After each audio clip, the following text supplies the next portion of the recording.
Bang, Needs Knives. I'm Jared. My lovely wife Kara's not joining us, and today we are checking out the Kershaw Link, a USA made Kershaw, and this one is an M390. This knife was sent to us by Acuminous Edge, which has been our homie for quite some time now and has really supported our channel. And yeah, we love him for it and appreciate all the help he's given us with sending us some incredible knives. Now, I've never gotten to use or carry the Kershaw Link, so it was really nice that he allowed me to sharpen it, carry it, use it, whatever. And yeah, this one does have a modified, or a different clip. This isn't the original clip that came with it. This is a titanium clip. But let's get into the good and bad of the Kershaw Link. We are going to check out other USA made knives right up along the side of it. This thing is about a 7.5 inch knife with a 3¼ inch blade. Here is the Kershaw bare knuckle. You can see it's a little bit longer than it. Let me change the lighting on this a little bit. Give me 1 second. Let me see if I can do it. Yeah. Here is the Kershaw Knockout. You can see it's a tiny bit longer than it, but a little bit better size comparison. Then here's the Kershaw Leak, which is a smaller USA made Kershaw. All the Kershaws that are going to be in this video will be the USA made ones. Here's a Kershaw Launch. Look at that little guy. Anyways, so the original version of the Kershaw Link came in 420 HC steel.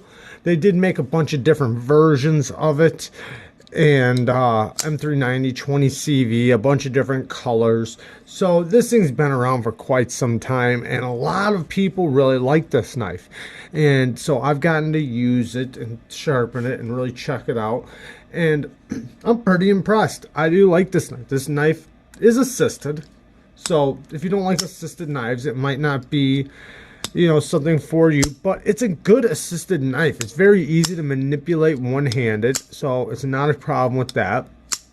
Nice powerful action because of the assist. The assist is just basically a torsion bar inside there that when you hit the flipper tab, after it gets to about right there, you see where it's at, it's going to launch, bam, and the assist takes over.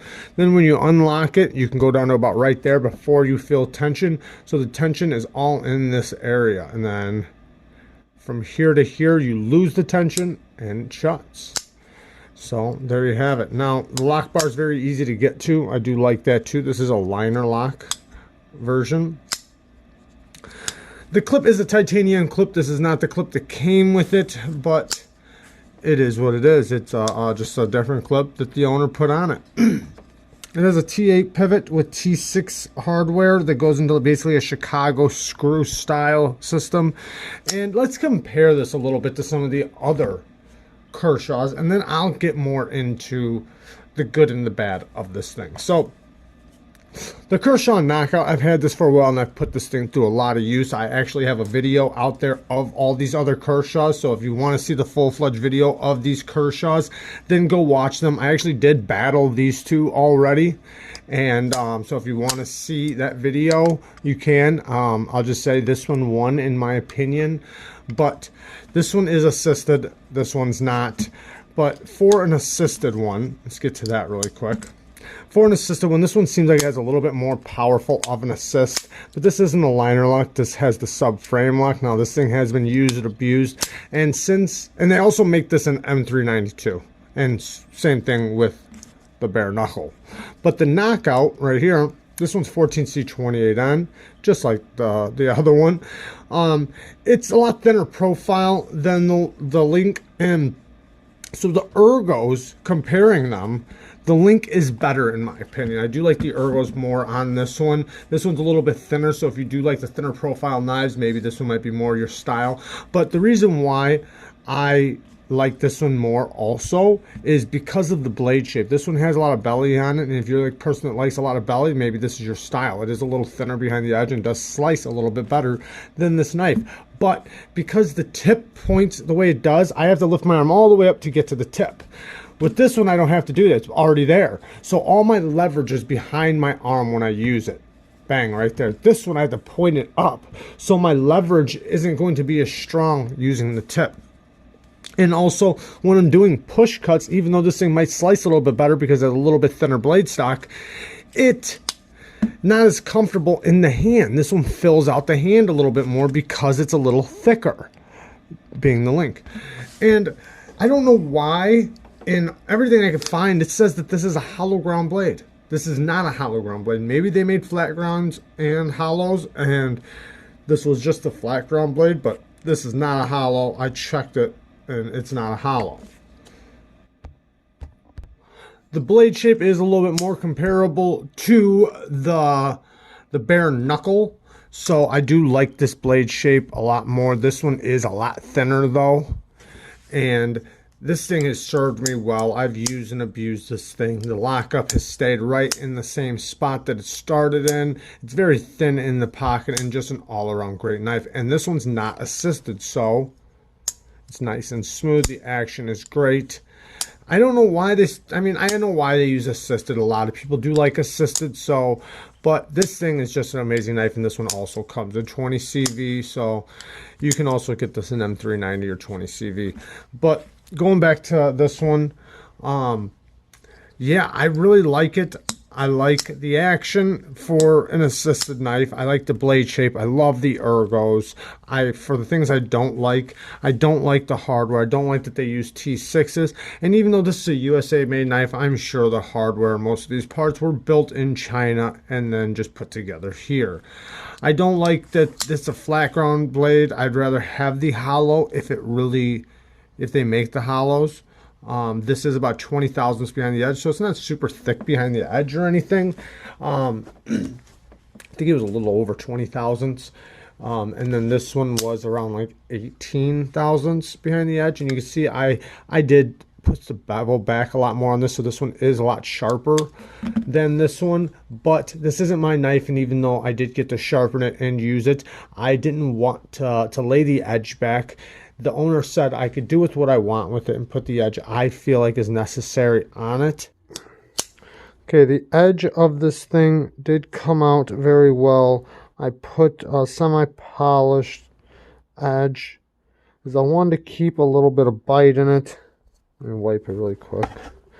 So it's about a 2000 grit edge, so it does have a reflection. And it does look really good. It is very symmetrical. It did line up and sharpen up very easily and very good. I usually get a little bit more bite out of M390, so it might be a little bit softer HRC. I'm not positive on that. I didn't get it tested or anything. And it did polish up really nicely. Like I said, sharpen up very easily. I would have just liked to have gotten a little bit more bite out of the edge. But maybe that's my fault. Maybe I could have maybe laid it back just a little bit farther than I did. But don't get me wrong, it's very, very sharp. It's got a very good edge on there.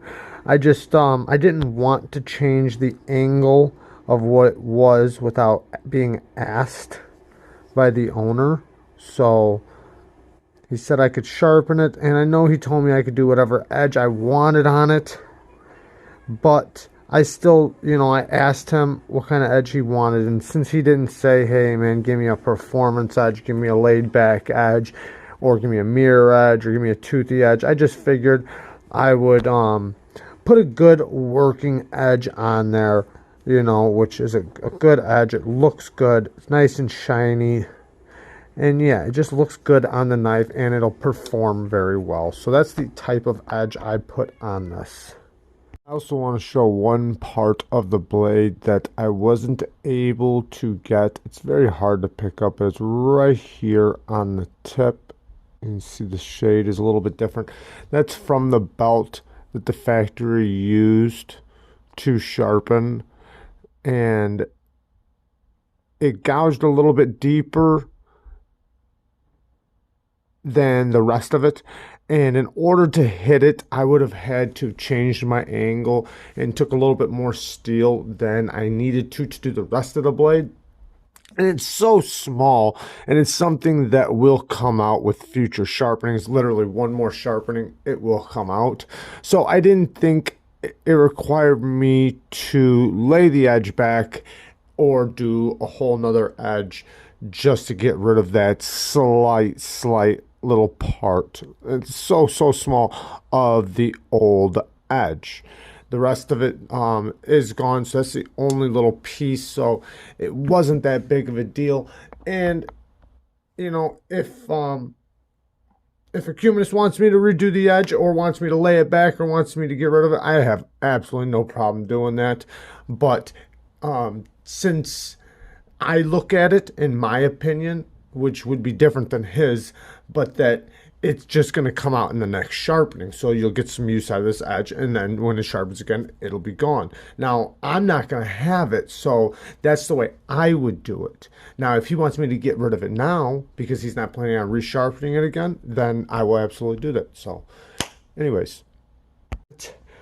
But I figured I would just basically put the same factory angle on it and just shine it up a bit. So I redid the whole edge and it sharpened up really nicely. The M390 seemed like it was really good. It didn't seem like it was like the best M390 that I've sharpened, because I've sharpened lots of M390 and it definitely, you know, worked out good. It wasn't bad, but I've definitely sharpened better M390.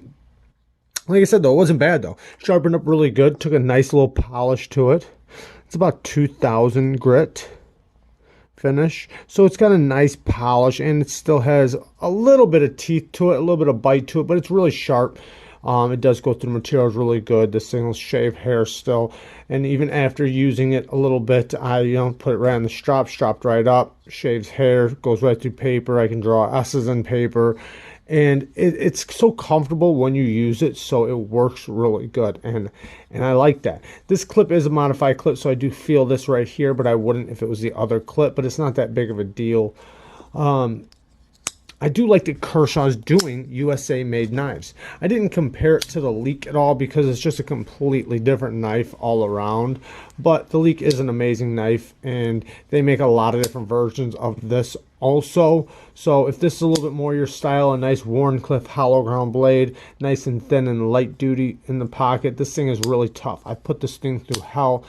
It comes assisted. Mine's not assisted anymore, but I still love it. It's such a good knife. And yeah, the little launch, this is another USA made knife. I sharpened this thing because the way I did, because everybody always complains, oh man, you wrecked the sharpening job. No man, I sharpened it the way I wanted it, because the way I was going to use this at work was I was never going to slice with it. You know, this is a small little tiny knife. I'm never going to be breaking down cardboard with this. I'm going to use the tip, and that's the only thing that was good to me. So I wanted to be able to hold it like this and use it just like this for the tip. And that's the way I've used it. I use it like this, and I just use that little tip. So that's all I wanted. So it's pretty thick behind the edge. So that's also another reason why it's not going to pass through materials really easily. So what I did was I laid the edge back really fine, fine as I could. And this is CPM 154, which is like a powdered version of 154 CM, and I like the steel, and it worked out really good for me, and I got to use it the way I wanted, which was just like a little razor tip, and that's what it's really cool for. I actually like these. They make a bunch of different versions and sizes and different blade shapes and all different kinds of the Kershaw Launch series. I'm sure if you're watching this, you know about the Kershaw Launch series, but where are we at? But yeah, I find this to be more similar to this knife aside from the assist, but since it is assisted, it's going to have to go up against this. And if I was going to have to pick between these two, I would pick the Link. And the reason why, if they were both 20 CV or M390, because this is 14C28N, but it does come in M390. So if I was going to have to pick between one of these two, I know a lot of people would probably pick this, but I would pick this one. And the reason why is because of the blade shape. I like this blade shape more than this one. Don't get me wrong, I love this knife, and obviously you see I beat the hell out of this knife. I really do like this knife. This knife's amazing, and even though I beat the shit out of it, look at it, it's almost at 100% lockup, and that's from all the squeezing I've done on it. So you can tell I've really put this thing to use, and even though it's almost at 100% lockup, there's absolutely no play at all, and it's really smooth. So yeah, this knife has served its purpose very well. And I would imagine that this would too. The USA made Kershaws are done better than a lot of the other Kershaws. Now going back to the steel, like I said, I really liked sharpening this. Everything seemed like it was pretty even. The grind was nice and even. It took a nice edge. Could have been a little toothier, but it still took a really nice edge, and it's very, very sharp. And it's a nice working finish, nice working edge, and it just works really good. It's a nice tool, and if you're looking for a knife that's USA made, you can look right here. I mean, Kershaw's make great USA made knives. They make a lot of them. They're in a good budget. Like this one right here in 20 CV or M390 with not an assist. So if you don't like assisted, you can get this. And it's under $100. Same thing with the Kershaw Knockout. You get a 20 CV or M390 version for under $100. These ones are 14C28N. The budget version of this one is a 420HC. I would recommend getting the M390 or 20 CV version of this. They're like 89 bucks. So, I mean, that's pretty damn good. But you are going to have to get the assist with this one, which, man, it really launches out. I do think that the Knockout comes out a little bit harder than this one, but it's not that big of a deal. It's still very, very reliable. Now, the torsion bar has been known to break from time to time. I have had one break on me in the past, and it doesn't have a detent. So if it does break, you are going to have to send it in, but Kershaw will fix it. They have a pretty damn good warranty as far as I can tell, but I think this knife just looks good and is a great EDC knife. And yeah, I do wish it had a little bit, it was a little bit thinner behind the edge, but it's not bad though, you know. 22 thousandths behind the edge is not a bad, that's not that bad. So I'm not going to complain about that too much. And yeah, they missed the sharpening tool. They ground this blade pretty good, nice and even. Yeah, just a good knife, man. There you guys go. There's a little comparison between all of these USA made Kershaws. Cumin Sedge, I love you, brother. Thank you for letting me check this bad guy out and getting to use it and enjoy it and get to do this video. Thank you, bud.